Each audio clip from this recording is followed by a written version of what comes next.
gbogbo ntàn bá ń tọrọ jàmá ẹ má jẹ́ a máa fojú bàbàrà rẹ̀ hẹ́rẹ́bẹ́ntẹ́ rẹ̀ táàfin ní lè tọrọ lọ́dọ̀ Allah. Ojú èèyàn ló ti tóbi, ó kéré jọjọ lọ́dọ̀ Allah, ó kéré jọjọ lọ́dọ̀ Allah. Ẹnìkan ní nítorí ṣẹlẹ̀ ní pé mi ò lè béèrè nǹkan púpọ̀ ètò ọba fẹ́ kó béèrè. O lè béèrè rondo, o lè béèrè bíntín, o lè béèrè jàǹjàǹ, o lè béèrè púpọ̀ ètò ọba wù ọ́ òun náà ní kó béèrè. Gbogbo ètò ọba béèrè má ṣèyè méjì, má sọ nínú béèrè rẹ pé tó bá wù ọ́ ìwọ Allah, má sọ bẹ́ẹ̀ láéláé. Tọrọ orí ètò ọ̀nfẹ́.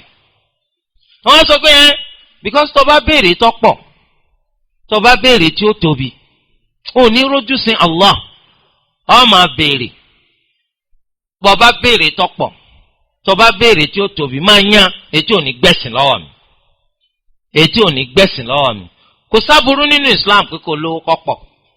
Kò sáburú nínú Islam kó lówó eléyìí tó ṣe pé yọ gbà yìí. Kò séyìí tó ṣe pé ó béèrè tó burú.